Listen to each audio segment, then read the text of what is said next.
जय हिंद दोस्तों, स्वागत है आपका हमारे YouTube चैनल पे। दोस्तों, इस वीडियो में हम क्लास 9th के प्रश्नावली 1.1 के क्वेश्चन नंबर 3 एंड 4 को सॉल्व करेंगे। तो दोस्तों, इसके पिछले वीडियो में हमने क्वेश्चन नंबर 1 और 2 के बारे में बताया है और इसका जो बेसिक है उसे भी बताया है।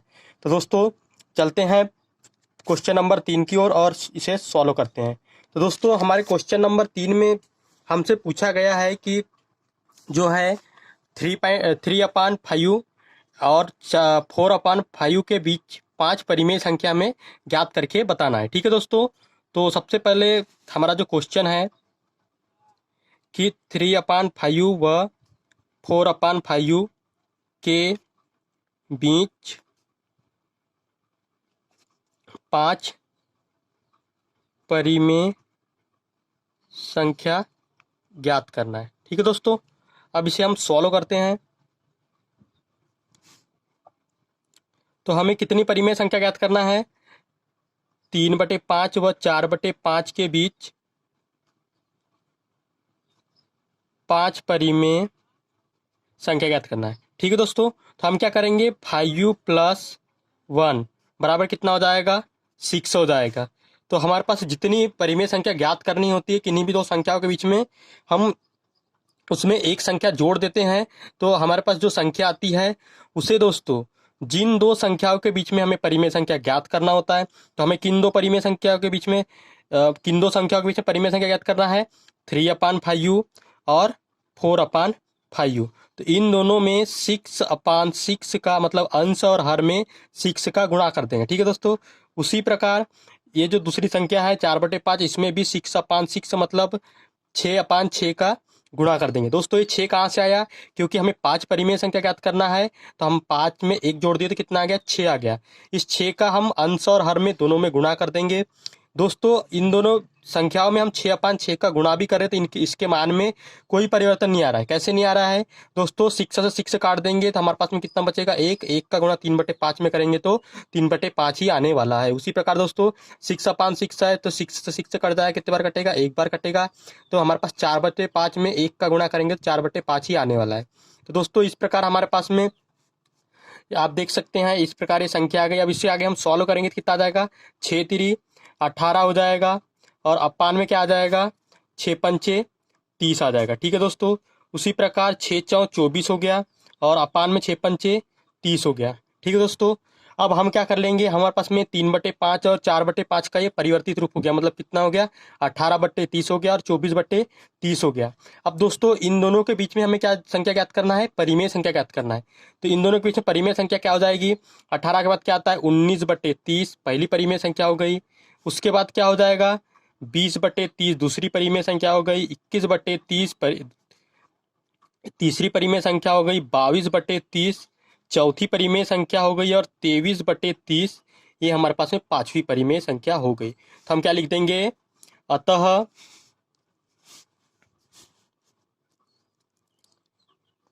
अतः 3/5 व 4/5 के बीच 5 परिमेय संख्या निम्न है।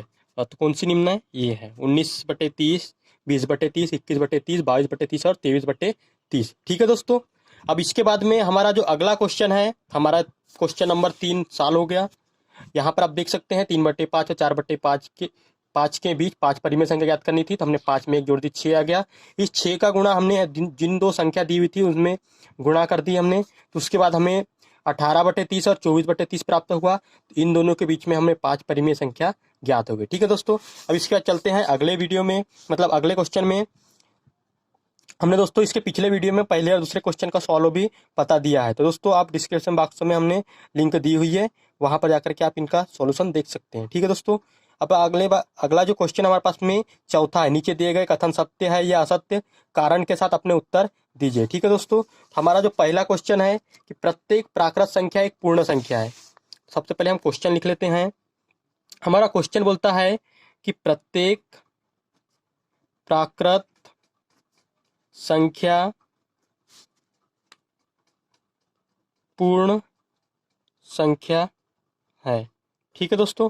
दोस्तों सबसे पहले हमें पता होना चाहिए कि प्राकृत संख्या क्या होती है और पूर्ण संख्या क्या होती है। ठीक है दोस्तों, तो सबसे पहले हम प्राकृत संख्या के उदाहरण लिख लेते हैं। हमने इसके पहले बता दिया आपको कि प्राकृत संख्या क्या होती है। तो प्राकृत संख्या में हमारे पास में 1 2 3 से लेकर इस प्रकार दोस्तों अनंत तक की जो संख्या है उन्हें प्राकृत संख्या कहते हैं।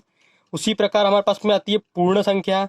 तो पूर्ण संख्या क्या होता है, प्राकृत संख्या के सामने हम जीरो लगाए, यहाँ जीरो उपस्थित नहीं है।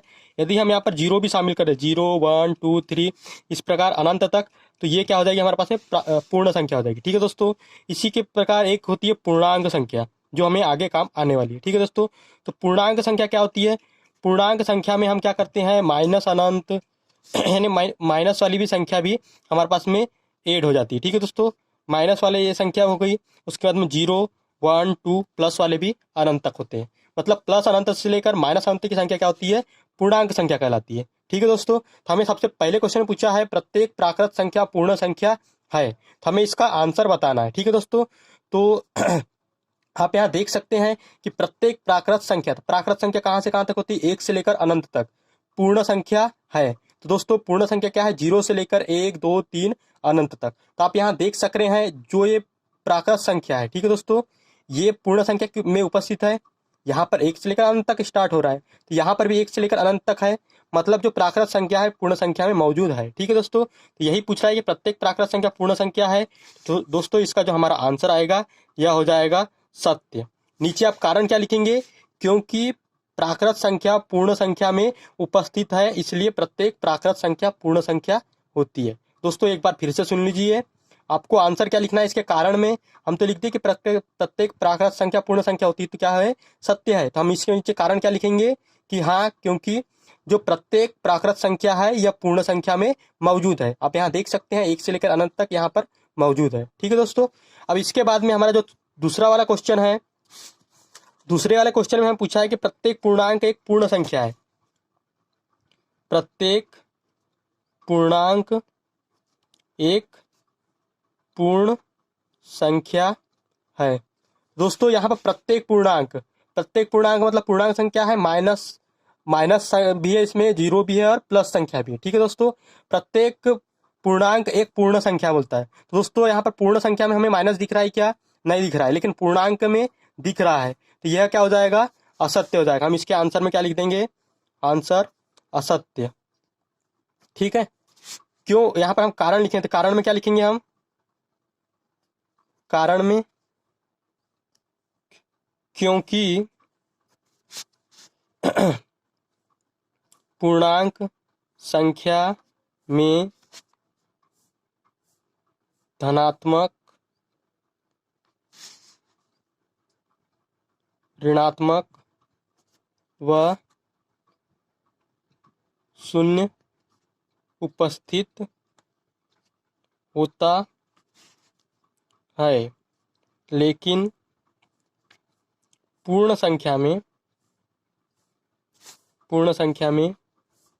ऋणात्मक संख्या नहीं होती। दोस्तों एक बार फिर से देख लीजिए, आप यहाँ पर देखिए पूर्णांक संख्या में ऋणात्मक संख्या भी उपस्थित है, लेकिन पूर्ण संख्या में ऋणात्मक संख्या उपस्थित नहीं है, इसलिए हम क्या लिख देंगे कि यह जो हमारे पास कथन दिया गया है कि प्रत्येक पूर्णांक एक पूर्ण संख्या है, तो यह असत्य है। ठीक है दोस्तों, इसके बाद में हमारा जो अगला क्वेश्चन है, मतलब क्वेश्चन नंबर 3, मतलब क्वेश्चन नंबर 4 का क्वेश्चन नंबर 3, प्रत्येक परिमेय संख्या एक पूर्ण संख्या है। तो हमें यहाँ बताना है कि प्रत्येक परिमेय संख्या पूर्ण संख्या है। ठीक है दोस्तों, तो यहाँ पर हम इसको आंसर लिख देंगे, तो इसका आंसर भी आ जाएगा, ये असत्य आ जाएगा। क्यों आ जाएगा, परिमेय संख्या क्या होती है, जिसे हम अंश बटे हर के रूप में लिख सकते हैं, वह परिमेय संख्या कहलाती है। ठीक है दोस्तों, तो यहाँ पर आप देख सकते हैं कि यदि 4/5 भी एक परिमेय संख्या हो गई, 6 भी एक परिमेय संख्या है। क्यों है, क्योंकि इसके पास में कुछ नहीं, मतलब 1 है। ठीक है दोस्तों, उसी प्रकार 8/15 भी एक परिमेय संख्या है, मतलब जो भी संख्या अंश बटे हर के रूप में लिख सकते हैं, या परिमेय संख्या कहलाती है। लेकिन दोस्तों यहाँ क्या बोल रहा है, प्रत्येक परिमेय संख्या पूर्ण संख्या होती है। 6 तो एक पूर्ण संख्या है, क्योंकि यहाँ पर इसके आगे पीछे कुछ नहीं है। लेकिन दोस्तों 4/5 एक पूर्ण संख्या है क्या, नहीं है। क्यों नहीं है, अगर 4/5 का एक्चुअल मान निकालना चाहे हम, तो चार में हम 5 का भाग दे देंगे, नहीं जाएगा तो एक बार सुन ले लेंगे। यहाँ हो गया 0, 5 40 हो जाएगा। तो इसका एक्चुअल मान क्या है? 0.8 है। ये क्या पूर्ण संख्या है? क्या नहीं है। लेकिन 6 क्या है? पूर्ण संख्या है। तो यहाँ पूछा है कि प्रत्येक परिमेय संख्या पूर्ण संख्या होती है। तो दोस्तों यह कि इसका आंसर क्या हो जाएगा? असत्य, क्योंकि प्रत्येक परिमेय संख्या पूर्ण संख्या नहीं होती है। क्यों नहीं होती है? आप एग्जाम्पल देख लिए। 6 तो एक पूर्ण संख्या है, लेकिन 4/5 की पूर्ण संख्या है क्या? नहीं है। तो दोस्तों इस प्रकार जो है हमारे प्रश्नावली 1.1 के पूरे क्वेश्चन सॉल्व हो गए। अब दोस्तों इसके आगे जो भी थ्योरी है उसे बताएंगे और प्रश्नावली 1.2 को पढ़ाएंगे। तो दोस्तों